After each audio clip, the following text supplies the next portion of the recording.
noches. Estimados irmãos, vamos dar início ao nosso segundo Congresso Ibérico. Para isso convido todos a levantar e fazermos uma oração silenciosa, pedindo a presença do Senhor.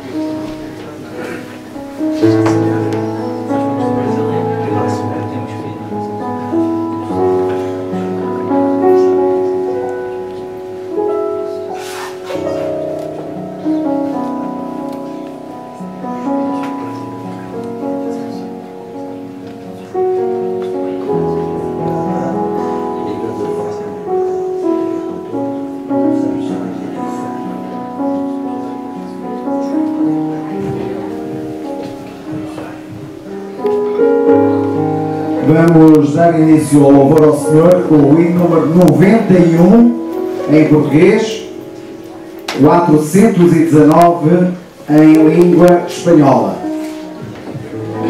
91 em português, 419 em língua espanhola. Diz a eles para ligarem baixo lá nos microfones. Oh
Para a meditação, vamos ler em 2 Coríntios, capítulo 4, o versículo 6.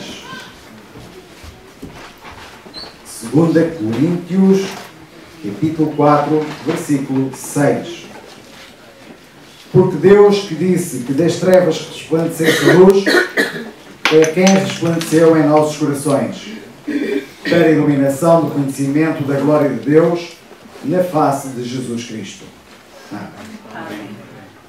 Vamos ajoelhar para a oração.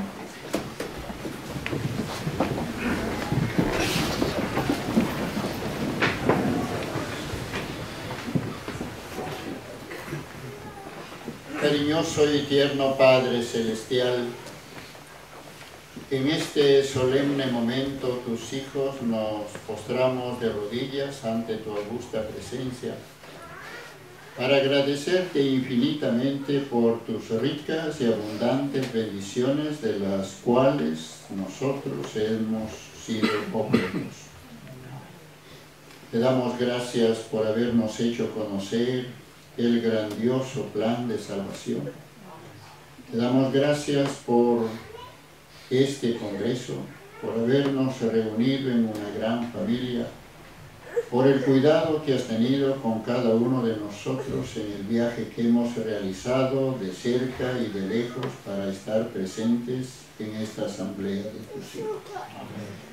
Te rogamos, Señor, que nos perdones nuestras faltas, nos laves con tu preciosa sangre y que las mismas no vengan a impedir la poderosa operación de tu Espíritu Santo en cada corazón de los presentes.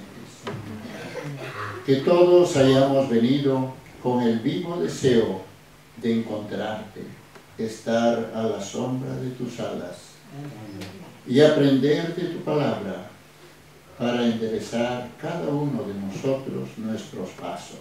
Amén.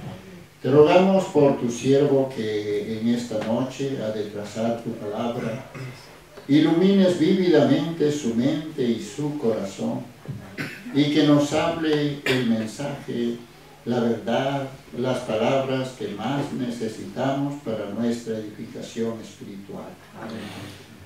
Te rogamos por nuestros hermanos que aún pueden estar viajando, que tú los traigas sanos y salvos, y que estos días que vamos a pasar en este lugar sean días de fraternidad cristiana.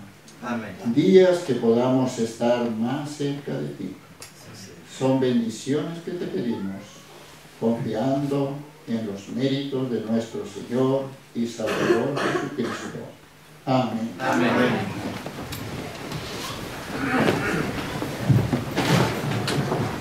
Os irmãos podem tomar os seus assentos.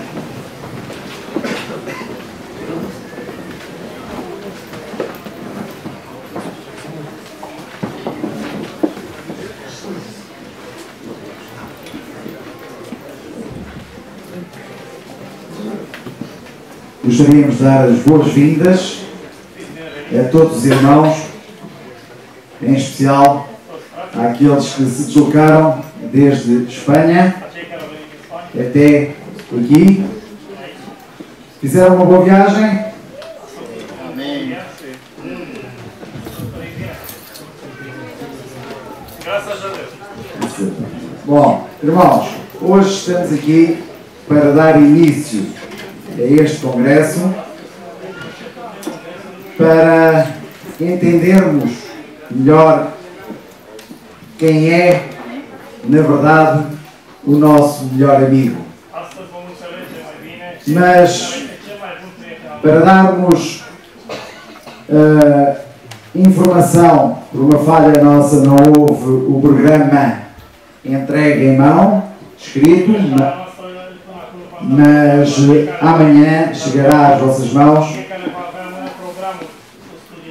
Vamos aqui recordar a programação que está estabelecida para este congresso.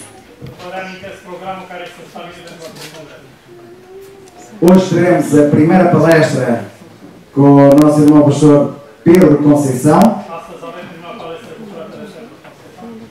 Amanhã as atividades terão início às 10 horas. Pelas 9 horas haverá o pequeno almoço, o diário. Desayuno.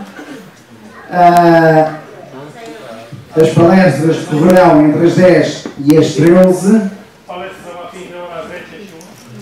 Serão dirigidas pelo nosso irmão Jorge Banfi, pelo nosso irmão Matias Frank. Depois teremos o almoço às 13h30. Depois as atividades recomeçarão com o pôr do sol às 19 horas portuguesas.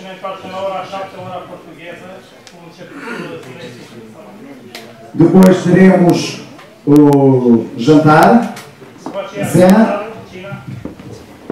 Depois às 20h30 teremos uma nova palestra com o nosso irmão, pastor presidente da Conferência Geral, David Paes Silva.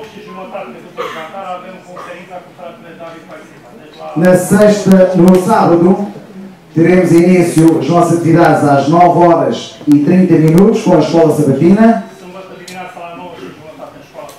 sendo que o pequeno almoço será 1 hora antes, às 8h30. Às 11 horas terá início o culto divino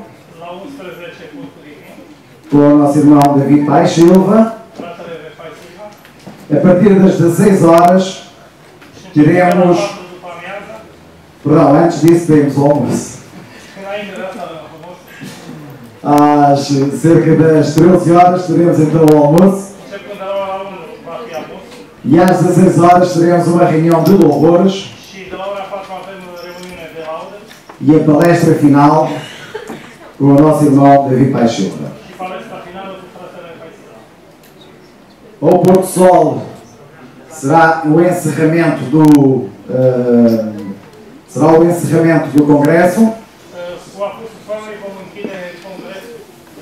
Em termos de reuniões, em termos espirituais.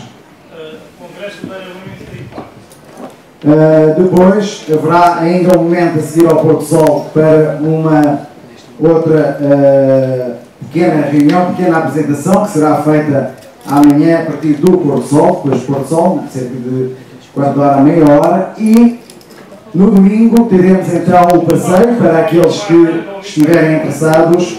Convém-nos dizer o mais cedo possível, de forma a participar para aumentarmos o número de reservas que temos neste momento feitas. O custo do passeio são 10 euros para todos, exceto as crianças abaixo dos 6 anos, e esses não pagam.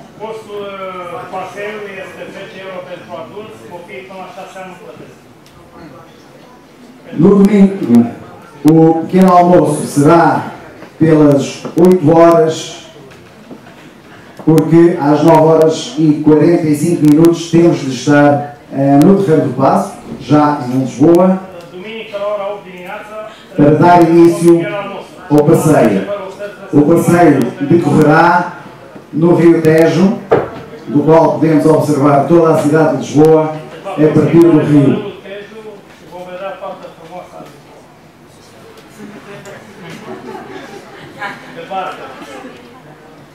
Já agora, sim.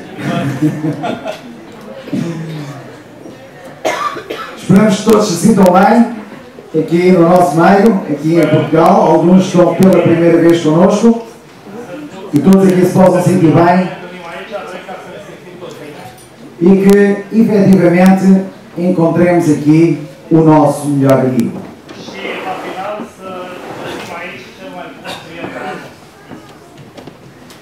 Vamos dar início às nossas atividades espirituais. Para isso, vamos ouvir alguns cânticos de louvor.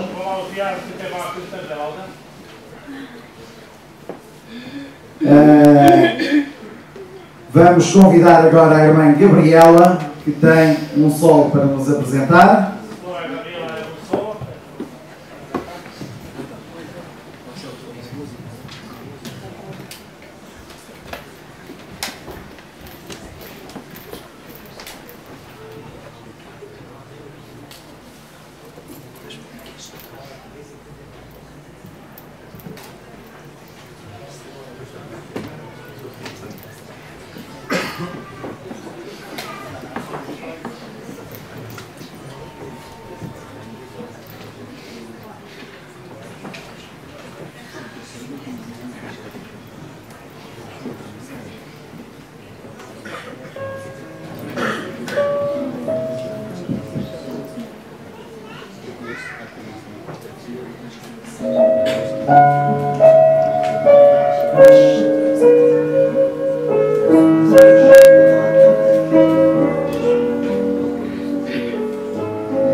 Vamos continuar o louvor a Deus. Agora convidava a irmã Naomi e o André, que têm um dueto para nos apresentar.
Na pasta.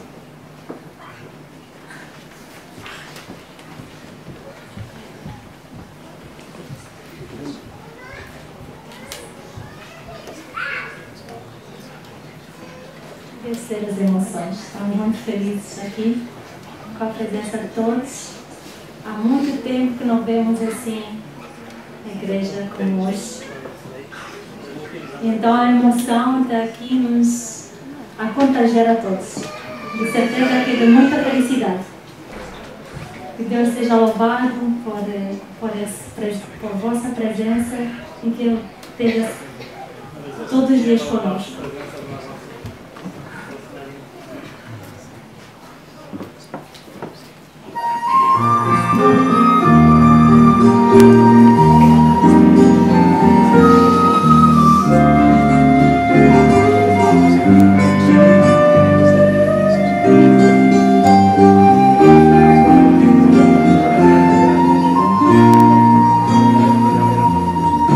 Põe um canto em mim, Senhor.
transmitir todo o bem que pode alguém sentir.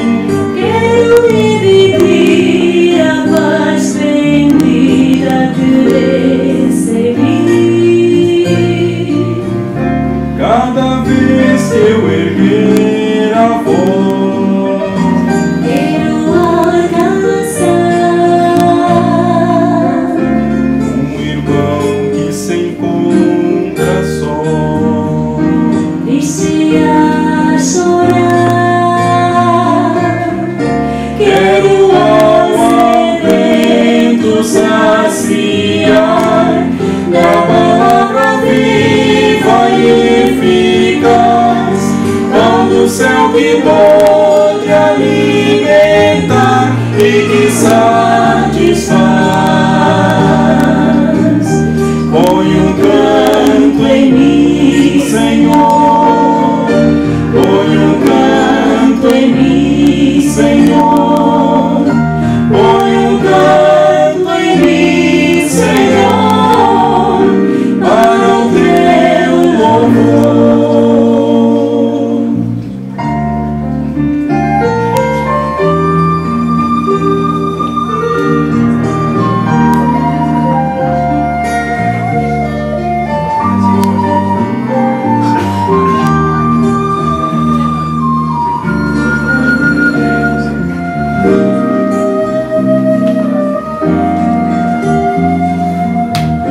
Para sempre no meu cantar, Quero a Deus te louvar,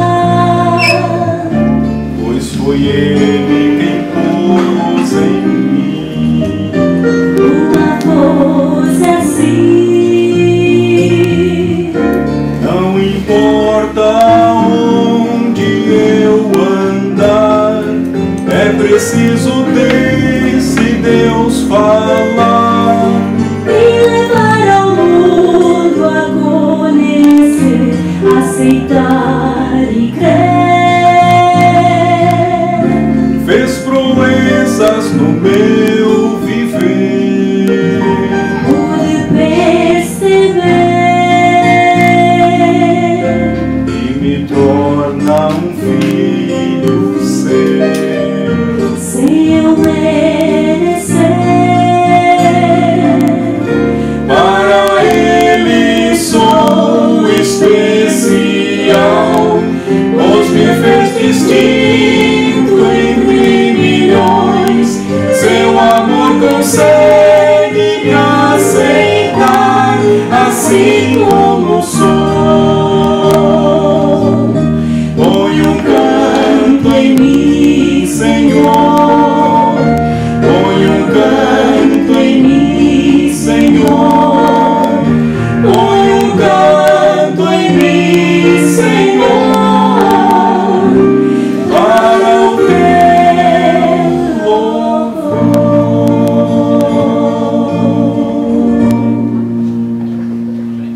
Amém.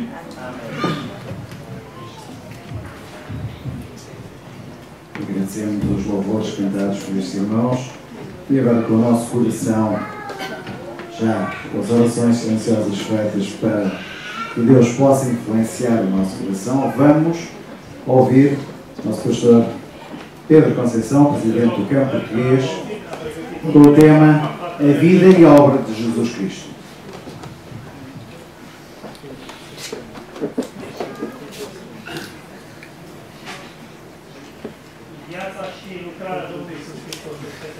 Buenas noches. Quero agradecer ao Senhor por esta oportunidade que Ele nos dá. Nos reunimos mais uma vez, todos os irmãos de Portugal e de Espanha e também de outras partes. E espero que nestes 3 dias que vamos aqui passar juntos possamos aprender mais do nosso melhor amigo que é Jesus. Os irmãos de língua espanhola mais ou menos entendem o que eu digo. Eu vou falar um pouco mais devagar, talvez, para se entender melhor. Nestes 3 dias nós vamos ter várias palestras sobre a vida e sobre Jesus, E eu hoje queria também compartilhar com os irmãos uma perspectiva sobre a vida, sobre a obra e também sobre a missão de Jesus. O apóstolo Paulo, na sua epístola aos Coríntios, no capítulo 4, versículo 6, ele nos diz que Deus, que disse que das trevas resplandecesse a luz, Ele mesmo resplandeceu nos nossos corações, para que fizéssemos brilhar o conhecimento da glória de Deus na face de Jesus Cristo. Então que o Senhor possa também nesta noite fazer brilhar no nosso coração a luz que vem de Jesus Cristo, que ela possa iluminar a nossa vereda. Havia uma profecia antiga no livro de Isaías que dizia acerca de Jesus que haviam de chamá-lo pelo nome de Emanuel. Chamá-lo pelo nome de Emanuel. Traduzido é Deus conosco. Isaías 7:14. Esta profecia nos leva a perceber que Deus e Jesus, desde os dias da eternidade, Jesus era um com o Pai. Ele estava na eternidade com Deus. O apóstolo Paulo diz que ele era a imagem de Deus. A imagem da sua grandeza, o resplendor da sua glória. Jesus, que era a imagem de Deus, era também o resplendor da sua glória. E foi para manifestar essa glória que Jesus veio a este mundo. A missão de Jesus era simplesmente esta: manifestar a glória de Deus neste mundo. Jesus Cristo veio a esta terra entenebrecida pelo pecado para revelar o amor de Deus. Para ser Deus conosco. Para ser Deus conosco. E a sua missão era revelar Deus tanto aos homens como aos anjos. Ele era, por assim dizer, a palavra de Deus. Era o pensamento de Deus. E certa ocasião, Jesus, referindo-se a esta sua faceta, ele disse assim aos seus discípulos: eu lhes fiz conhecer o teu nome.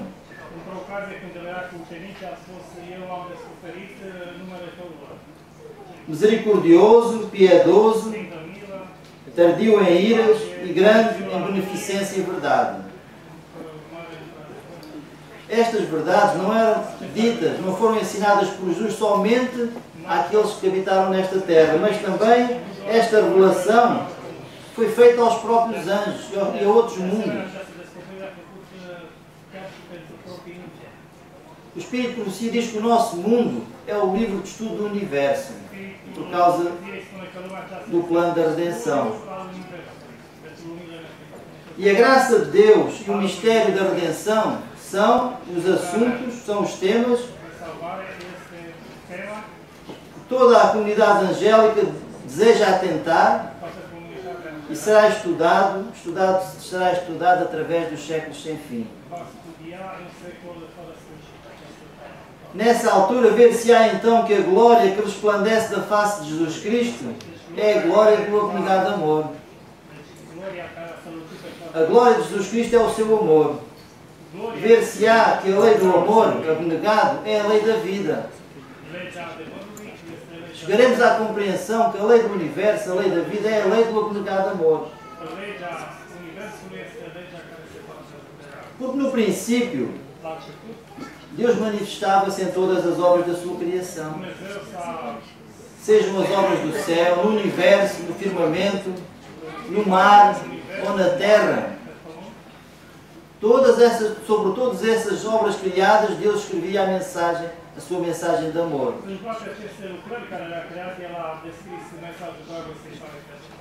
Quando surgiu o pecado, houve uma mancha na obra de Deus. Mas mesmo assim, apesar do pecado, permanecem os traços da glória de Deus.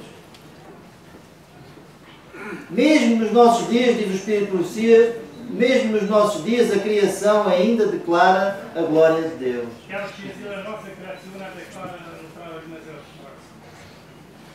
Irmãos, se nós analisarmos bem, não há nada na criação, não há nada no universo que viva para si. Deus, quando criou o universo, criou um sistema que nada existia por si próprio. Há apenas uma coisa no universo que vive para si. É o coração egoísta do homem. Apenas o coração egoísta do homem vive para si. De resto, tudo mais vive em função dos outros. Todas as formas de vida, sejam animais, sejam vegetais, todas elas servem, vivem para servir. As aves do céu, os animais do campo, as árvores, os arbustos, o sol, o oceano, os próprios anjos, tudo isto vive para servir em prol de alguém.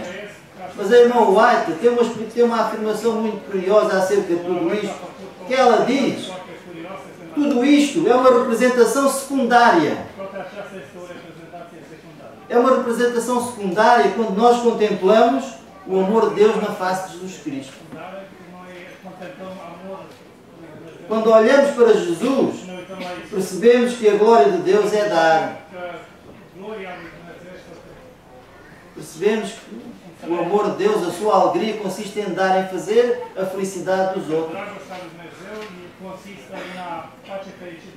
O próprio Jesus disse: eu nada faço de mim mesmo.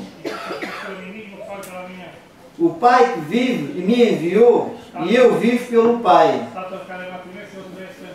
Eu não busco a minha glória, mas a glória daquele que me enviou.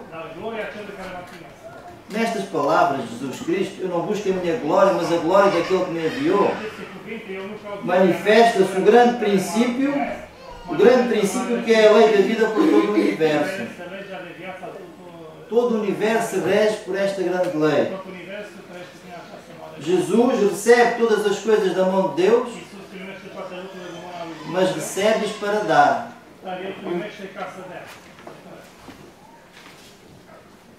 Jesus não fica com nada. Tudo o que ele recebeu do Pai, tudo isso é para dar. Assim, através de seu Filho, flui para todos a vida do Pai. Através de Jesus Cristo, a vida de Deus flui para todos. E por meio de Jesus, ela volta novamente para Deus através do louvor e do jubiloso serviço.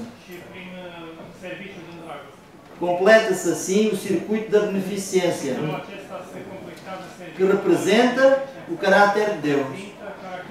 E é nada mais, nada menos que a lei da vida.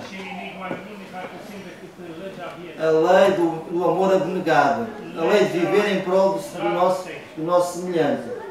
Infelizmente, como os irmãos sabem, infelizmente essa lei foi quebrada. Essa lei foi quebrada.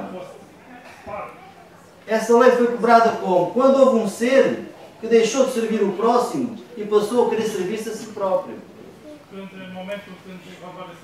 Esse ser que era Lúcifer desejou exaltar-se, desejou ser o primeiro. Isso era contrário à grande lei da vida do universo. Lúcifer quer dominar a mente dos anjos e afastá-los de Deus.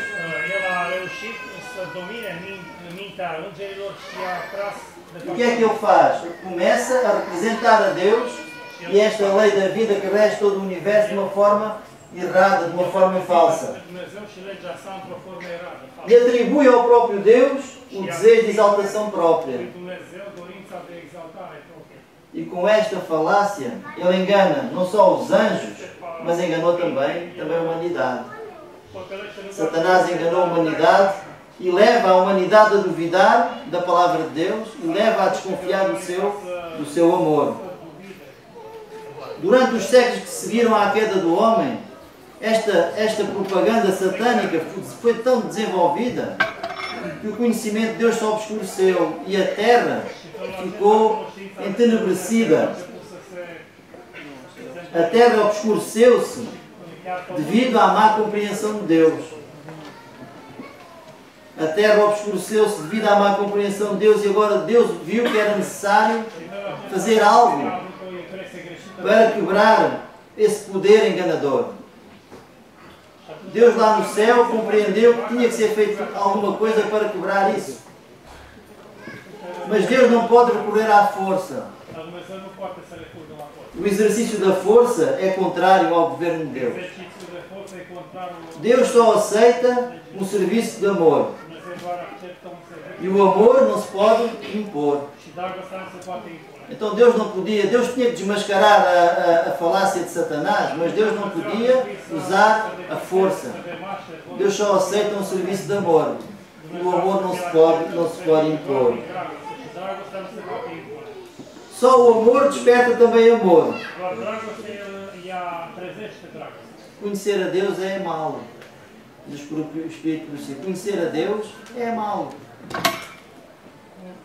E havia apenas um ser em todo o universo que podia realizar essa obra. Revelar o amor de Deus àqueles que estavam enganados. Só um ser em todo o universo era capaz de fazer essa obra. Porque só havia um ser que também conhecia a altura e a profundidade desse amor, que era Jesus. Como só Ele conhecia a altura e a profundidade das dimensões do amor de Deus, só Ele estava à altura de o revelar. Foi assim que foi posto em prática o plano da redenção. Há cerca de 2000 anos atrás ouviu-se vinda do trono de Deus uma voz misteriosa.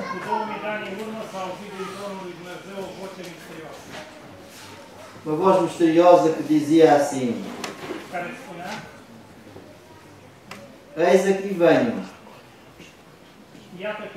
Sacrifício e oferta não quiseste, mas corpo me preparaste.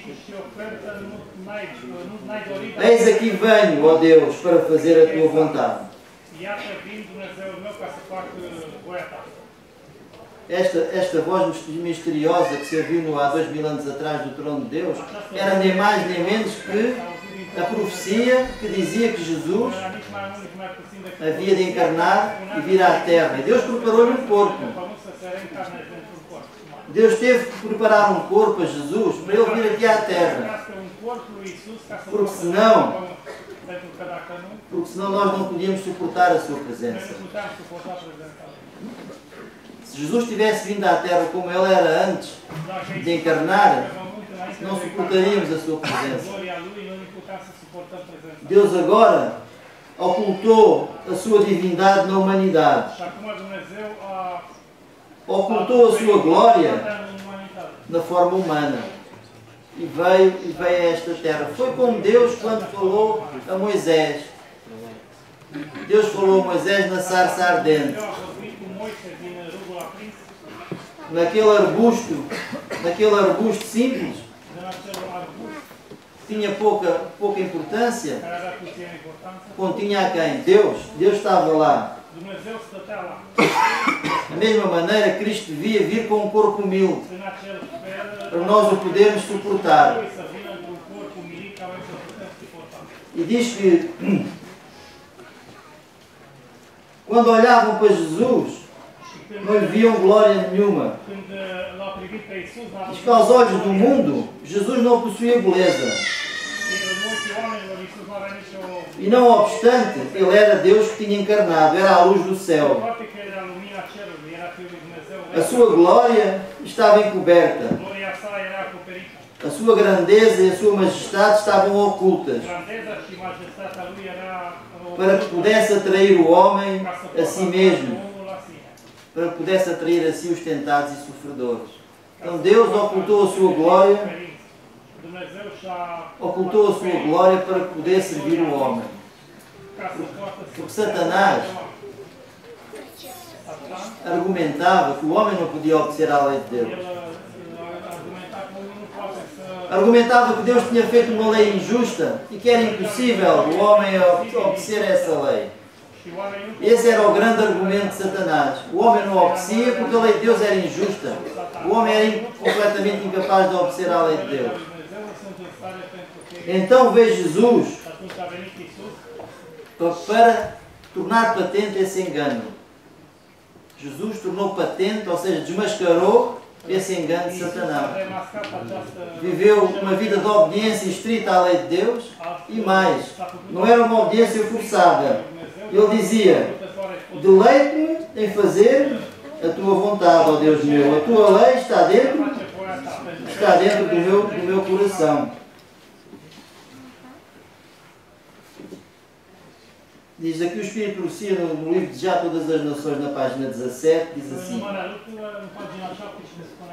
baixando a tomar sobre si a humanidade, Cristo revelou um caráter exatamente oposto ao de Satanás. Satanás queria se exaltar e ser o número 1. Queria se exaltar e ser superior a Deus. Jesus Cristo veio a esta terra e humilhou-se. Desceu a senda mais abaixo na escala da humilhação. E sendo achado na forma de homem, humilhou-se a si mesmo, sendo obediente até à morte e morte na cruz. Isto para salvar o homem. E a irmã White tem aqui um parágrafo que ela diz assim, referindo-se a este assunto. Ela diz assim: Cristo foi tratado como nós merecíamos, para que pudéssemos receber o tratamento a que ele tinha direito. Foi condenado pelos nossos pecados, dos quais não tinha participação, para que fôssemos justificados por sua justiça, na qual não tínhamos parte. Sofreu a morte que nos cabia, para que recebêssemos a vida que a ele pertencia. Então, Jesus foi condenado pelos nossos pecados, ele não tinha pecado. Ofereceu-nos a sua justiça, porque nós não tínhamos justiça. A morte que ele sofreu para que nós pudéssemos ter vida.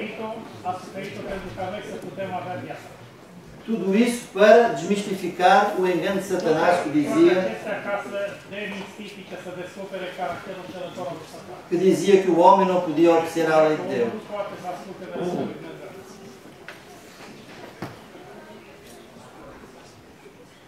Antes de vir a esta terra, Deus, durante mais de 1000 anos, preparou o povo judeu para receber a Jesus. O povo judeu demorou mais de 1000 anos a ser preparado para receber a Jesus. E o próprio povo judeu esperou a vinda do Salvador mais de 1000 anos. E quando ele veio a esta terra, não o conheceram. O apóstolo João refere este aspecto da ignorância dos judeus, dizendo: veio para o que era seu e os seus não o receberam. Veio para o que era seu e os seus não o receberam.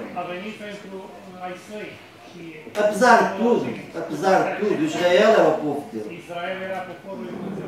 Deus tinha escolhido o povo de Israel e cumpria revelar os princípios da justiça àqueles que não conheciam a Deus. Infelizmente, com o passar dos anos e dos séculos, os judeus, em vez de fixarem as suas aspirações, em vez de fixarem as suas aspirações na vida do Salvador, começaram a fixar as suas aspirações em grandezas mundanas. Está escrito que desde a entrada em Canaã apartaram-se do Senhor e seguiram o caminho dos gentios.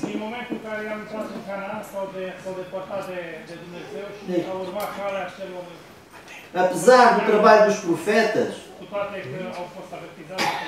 toda a reforma que era feita em Israel era precedida de uma grande apostasia. Toda a reforma era seguida de mais profunda apostasia. Foram perdidos de vista os princípios da justiça. E em seu lugar, os costumes pagãos Os costumes pagãos foram introduzidos no serviço religioso. Perderam-se de vista, perderam a vida espiritual nas suas cerimónias e apegaram-se às formas mortas. Confiavam no sacrifício em lugar de descansar naquele a quem o sacrifício apontava.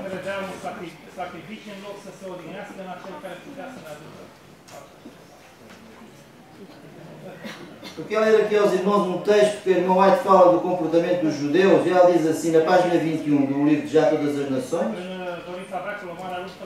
diz assim: mas os judeus perderam a vida espiritual de suas cerimónias e apegaram-se às formas mortas. Confiavam nos sacrifícios e ordenanças em si mesmos, em lugar de descansar naquele a quem apontavam os mesmos sacrifícios. A fim de suprir o que haviam perdido, os sacerdotes e rabis multiplicavam as exigências por sua conta. E quanto mais rígidos se tornavam, menos manifestavam o amor de Deus. Mediam a sua santidade pela multidão das cerimónias, ao passo que tinham o coração cheio de orgulho e de hipocrisia. Então o povo judeu, ao perder de vista o significado das cerimónias do ritual do santuário, deixaram de compreender o seu significado e começaram-se a apegar às formas sem sentido. E quanto mais rígidos se tornavam no cumprimento dessas cerimónias, menos manifestavam o amor de Deus. O que é que acontecia com as almas que eram pastoreadas por estes sacerdotes? O que é que acontecia com as almas sinceras? Cuja consciência lhes pesava, porque eles não eram capazes de cumprir com tantos requisitos que eram exigidos. Diz aqui, irmão, todas aquelas minúcias, enfadonhas, injunções, era impossível guardar. Os que desejavam servir a Deus e procuravam observar os preceitos dos rabinos, levavam um pesado fardo, viviam sob um pesado fardo. As exigências eram tantas, as exigências dos homens eram tantas, que as almas sinceras, para levar uma vida religiosa saudável, viviam desgraçadamente. Mas não podiam encontrar sossego. Não podiam encontrar sossego das acusações de uma consciência conturbada. Eram tantas as injunções que se lhes impunham, que a consciência os acusava porque eles não podiam cumprir com tudo. Assim, operava Satanás para dominar e para desanimar o povo e para rebaixar a concepção acerca do caráter de Deus e levar ao desprezo a fé de Israel. E esperava estabelecer uma pretensão que ele tinha manifestado antes no céu, que as reivindicações da lei de Deus eram injustas e não podiam ser obedecidas. Mesmo até o povo de Israel não declarava e não guardava a lei.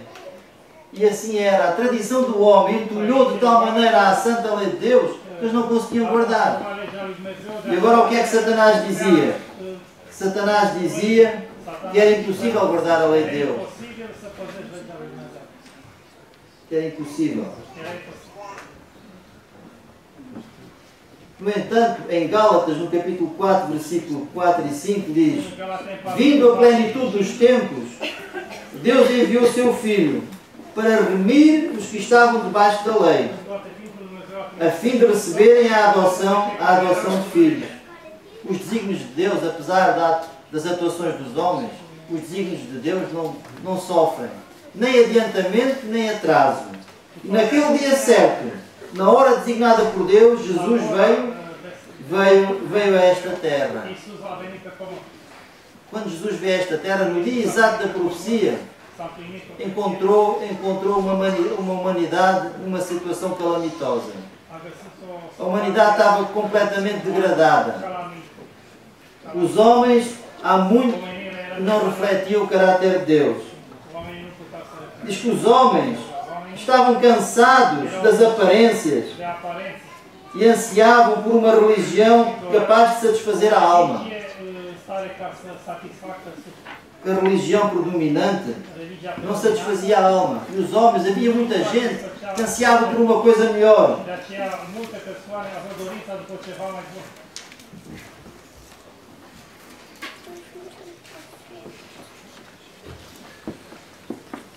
Por meio do paganismo, Satanás tinha desviado durante séculos os homens de Deus.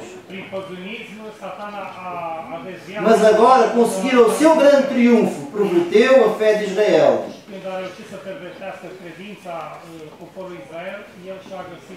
Contemplando e adorando suas próprias concepções, os gentios haviam perdido o conhecimento de Deus, tornando-se cada vez mais corruptos. O mesmo se deu com Israel. O princípio pelo qual o homem se pode salvar por suas obras e que jaz à base de toda a religião pagã, tornara-se também o princípio da religião judaica. Entulharam tão fortemente e tão profundamente os princípios da justiça de Deus que ensinavam que o homem se salvava pelas suas próprias obras, pelos seus próprios méritos.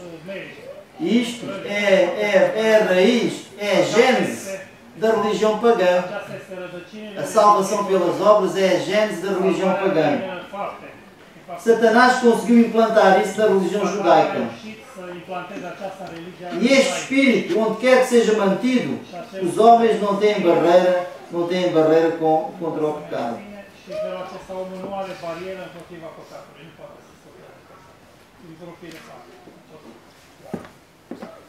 O povo de Deus que chamara para ser coluna e fundamento da verdade tinham-se transformado em representantes de Satanás.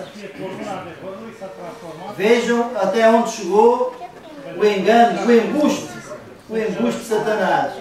Diz que o povo que devia ter sido a coluna e o fundamento da verdade tornaram-se o representante de Satanás. Diz que os sacerdotes, apresentando ofertas sacrificais, eram como atores num palco. Estavam a representar. Diz, Deus não poderia fazer mais nada pelo homem por meio desses veículos. Todo o sistema, todo aquele sistema deveria ser banido.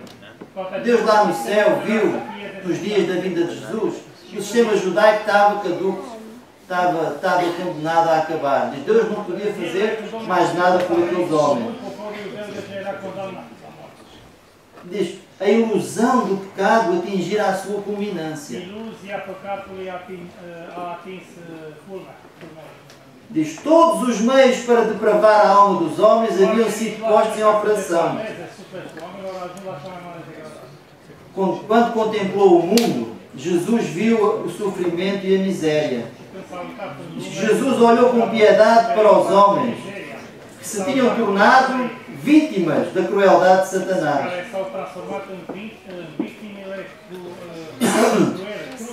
Diz, confundidos e enganados, avançavam em procissão para a ruína eterna. O próprio corpo do ser humano, feito para a habitação de Deus, tinha se tornado morada de demónios. Diz que a impressão do demónio achava-se impressa na fisionomia dos homens. Diz que o pecado tinha se tornado uma ciência e o vício era consagrado como parte da religião. A religião deitara fundas suas raízes, a rebelião deitara fundas raízes na alma. E agora era necessário um elemento novo, uma nova vida. Uma nova vida e um novo poder tinha que ser comunicado aos homens por aquele que fizeram ao mundo. Jesus olhou para o mundo e viu que o mundo não tinha salvação. Os homens marchavam em procissão para a ruína eterna. Jesus percebeu que agora era preciso começar tudo de novo. E é interessante, quando Jesus veio à Terra, havia a concepção que o mundo ia acabar.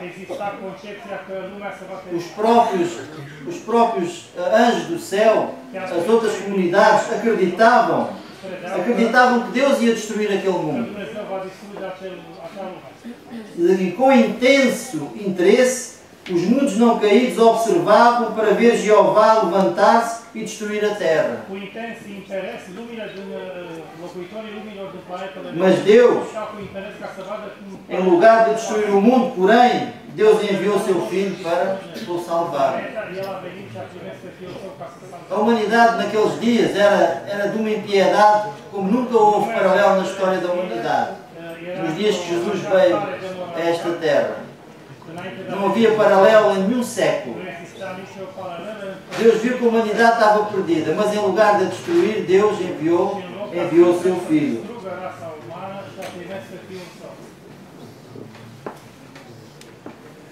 Era necessário um novo elemento que tinha que ser comunicado para poder fazer alguma coisa pelo mundo. E ninguém, a não ser Cristo, podia remodelar o caráter arruinado pelo pecado. Somente Cristo nos podia dar aquele poder que eleva e transforma. E esta é a verdadeira ciência da religião. Assimilar o poder que Jesus nos quer dar. Esse poder nos eleva e nos transforma. E sem esse poder, nós não vamos a lado nenhum. É necessário ser assimilado pelo nosso coração esse poder para nos elevar e para nos enobrecer. E é aqui neste ponto que muitos falham. Conhecem o Cristo histórico, conhecem as verdades bíblicas, mas não têm experiência com Cristo. Não têm intimidade. Cristo não os transforma o coração. Cristo não os eleva, não os enobrece. Muitos tentam fazer uma reforma superficial, uma reforma a partir do exterior. Estão a começar do lugar errado. A verdadeira reforma começa no coração.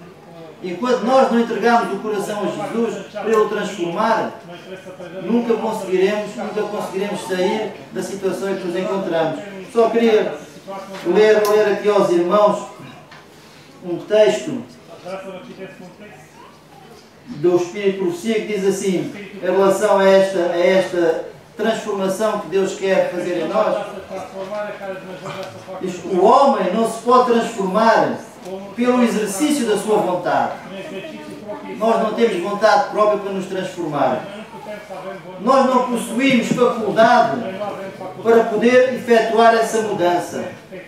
É preciso alguma coisa exterior a nós. É preciso um fermento ser introduzido no nosso coração para transformar toda a massa. Então aí sim, quando o fermento da verdade é introduzido no coração, começa a efetuar uma transformação do ser humano de dentro para fora. E aí, essa energia renovadora que vem de Deus, que transforma o nosso coração, altera toda a nossa vivência, todo o nosso pensamento, todas as nossas afeições, tornamos uma criatura nova. Era isso que o apóstolo Paulo queria dizer quando disse: alguém está em Cristo, nova criatura é. Todas as coisas passaram e eis tudo se fez novo. Então, queridos irmãos, a nossa primeira tarefa é aceitar a graça de Deus no nosso coração. Por ter a profissão de fé, não chega.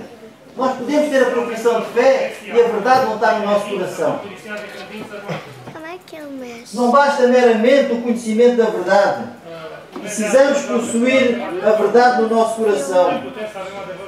O coração precisa ser santificado, precisa ser convertido.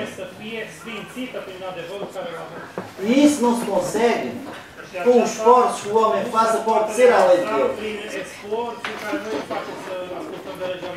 Diz que o homem que se esforça por si próprio para obedecer à lei de Deus nunca encontrará a alegria da obediência. Obedece por temor, obedece por medo, nunca tem obediência do coração. A verdadeira obediência a Deus origina-se no amor a Deus e às suas justiças.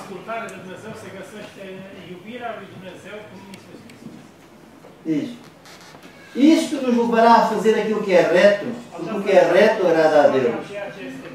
E era isso que Jesus queria dizer a Nicodemos. É necessário nascer de novo. Nós corremos o risco de estar uma vida inteira na igreja e permanecermos um homem velho.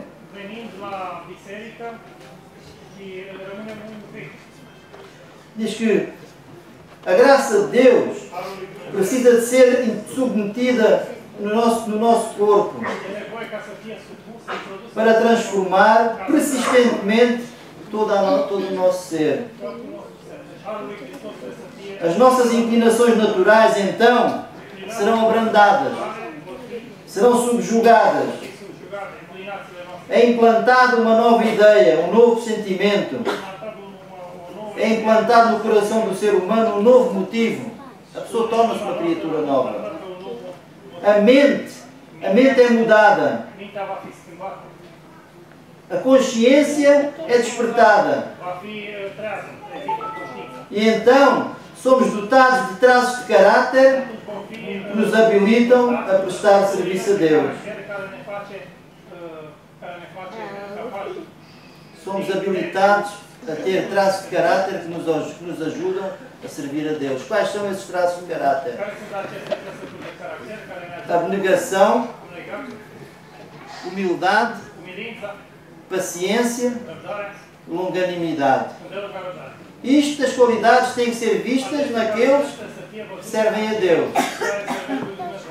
Temos que ser longânimos, temos que ser humildes e temos que ser pacientes perante todas as circunstâncias. Isso mostra que estamos transformados. Acontece muitas das vezes quando somos contrariados, a nossa paciência vem ao de cima. Aliás, a falta de paciência vem ao de cima. Porquê é que isso acontece? Porque o fermento da verdade ainda não transformou o nosso coração. O apóstolo Paulo diz: acrescentai à vossa fé a virtude, e à virtude ciência, e à ciência temperança, e à temperança paciência.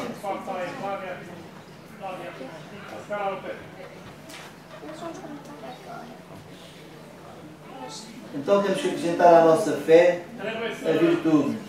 Irmãos, como é que nós acrescentamos a virtude à nossa fé? A fé vem pelo ouvir. Ouvir a palavra de Deus. A Escritura Sagrada é o vínculo do aumento da nossa fé. É pelo estudo da palavra de Deus e pela meditação nos seus princípios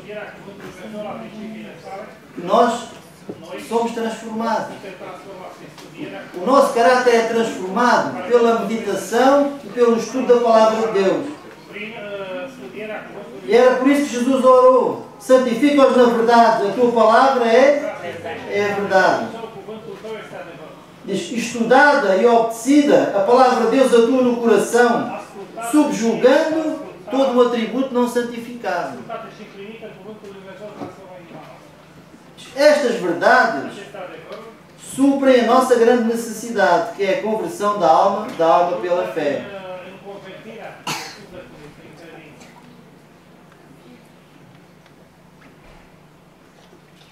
Irmãos, para terminar, eu queria ler aqui um texto. No livrinho Parábolas de Jesus, na página 102. Ele disse assim: a graça de Jesus deve reger o nosso temperamento e a nossa voz. A graça de Jesus será vista na polidez. Não sei se os irmãos entendem o termo polidez, os irmãos de língua espanhola. Polidez. Entendem? Polidez. terna consideração manifestada de irmão para com irmão e palavras bondosas e encorajadoras. Então a religião manifesta-se em afabilidade, em cortesia, em clemência e em longanimidade. O semblante, ou seja, a nossa face, transforma-se. A presença de Cristo no coração transparece na face daqueles que amam a Deus e guardam os seus mandamentos. A verdade fica escrita na nossa cara. E essa verdade aumenta a nossa capacidade de amar e a nossa capacidade de sentir. E é isso que nos faz ser uma luz para aqueles que vivem nas trevas. Irmãos, enquanto isso não for visto na nossa vida, Jesus ainda não completou esse trabalho em nós. Que o Senhor nos possa ajudar a compreender o que Jesus veio a este mundo. Veio a este mundo para nos ajudar a vencer a batalha contra o engano do mal, contra o engano do eu, contra o engano do pecado, contra o engano de Satanás. Que Ele possa nos dar esse poder, que esse poder seja introduzido no nosso coração e qual fermento possa transformar todo o nosso ser. É o meu desejo para mim e para os queridos irmãos. Amém.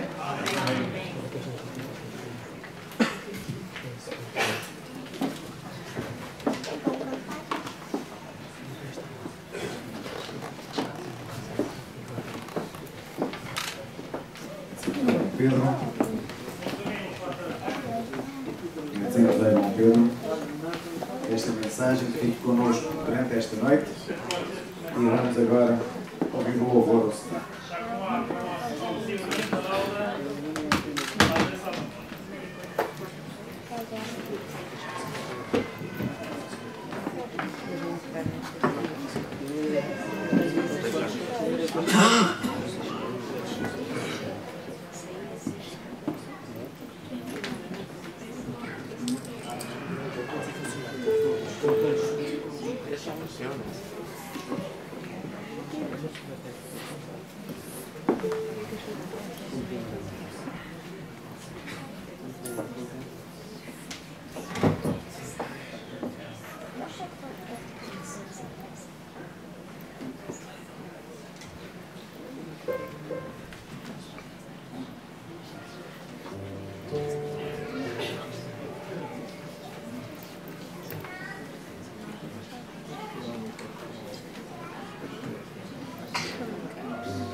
Hoje me alcançou.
coligarem-se para a oração final. Pelo irmão David Paixão.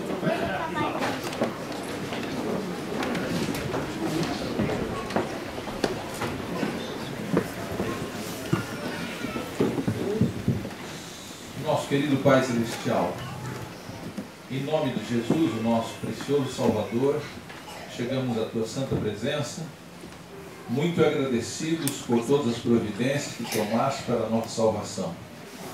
Agradecemos por Jesus, o nosso Salvador, por sua vida perfeita, por sua morte expiatória no Calvário, por sua ressurreição, por sua intercessão no Santuário Celestial em nosso favor, e também pela esperança que temos de vê-lo em breve em sua volta.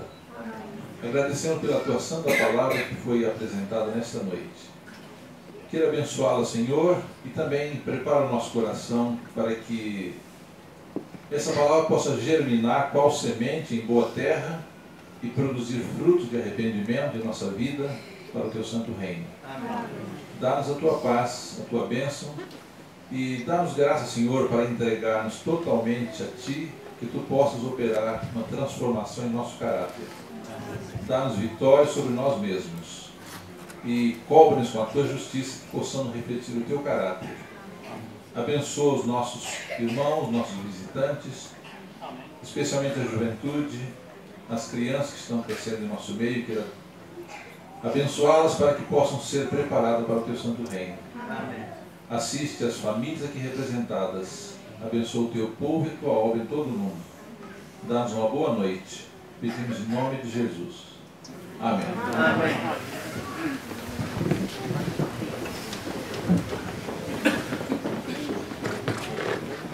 Assim terminamos os nossos trabalhos, que paz e graça do Senhor sejam connosco.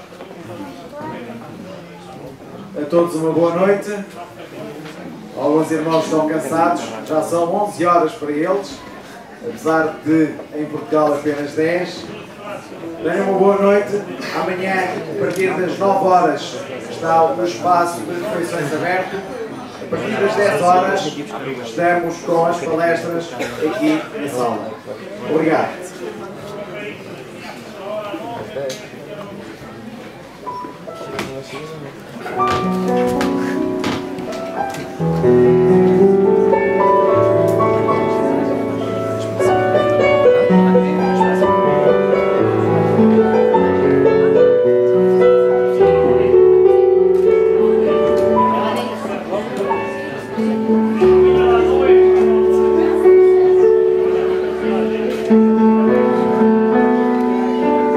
E agora vamos ter que estar aqui.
Guarda a câmera agora não, cara. Eu sou filho. Minha irmã não. Não quero eu, só ela. Eu já tirei várias fotos dela. Mas eu quero contigo. Eu e ela também.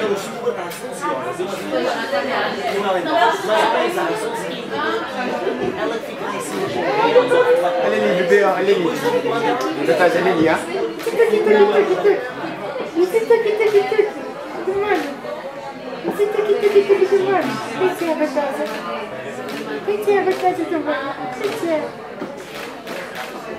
Quer ver ela vir? Olha aqui, olha. Tchau. Cadê Delinho, mano? Delinho, mano, Delinho, mano. Delinho, mano, Delinho, mano. Delinho, mano. Esse Delinho, mano. Cadê Delinho, mano? Cadê Delinho, mano? Boa tarde, senti saudade de você. Tá bom, cara. Depois eu quero essas fotos. Ah, rapaz, eu dou também. Olha esse menina russa. Menina russa. Cadê menina russa? Cadê menina russa? Cadê? Para agora que botar isso aqui? Mira, sociales. Todo esto no es mío. Pero me ha dicho, bueno, tú Tinha que ficar na sala. Oi, ¿sabes? Vale. Estranha, hermano. É a função do Zé.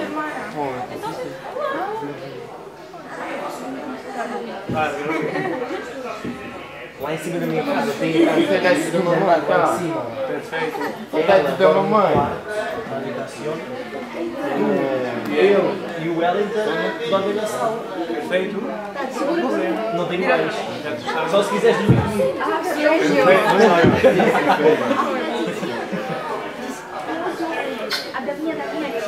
Ai, que gostoso. Ela vai ensaiar. Ela vai vomitar em cima aqui.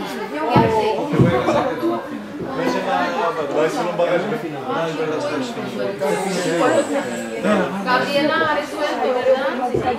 Sí, resuelto todo con los chicos. Si no se están notando, pues ve aguas. Pues gracias. Gracias. Wellington es el mejor amigo nuestro. Y de ellos. Hasta mañana. Ah, sí, sí. ¿Qué gusta? Sí, toma, por favor.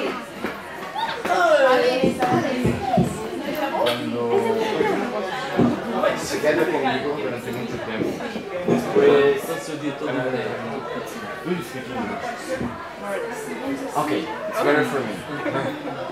When she stays with me,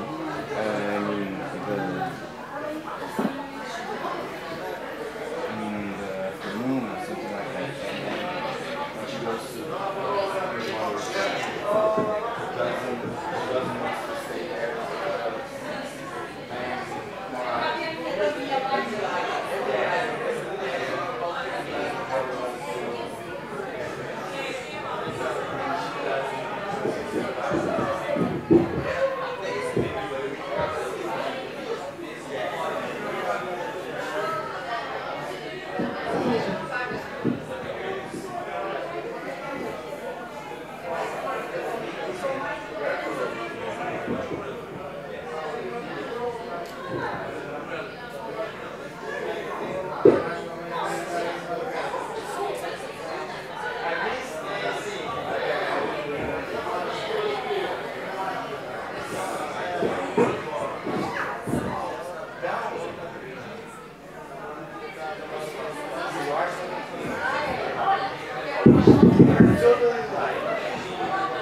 Olha aí.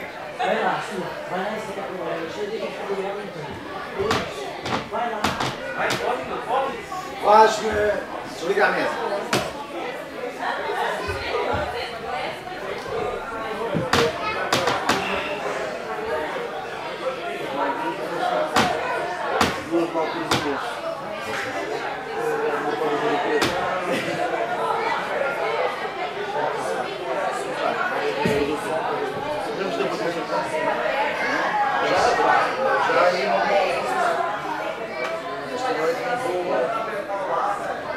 Tens que fazer amanhã de manhã. As coisas. Mas amanhã às 10 da manhã, meu. Mas nós estamos a levantar aqui às 10 da manhã. Os espanhóis estão cá todos. A câmara.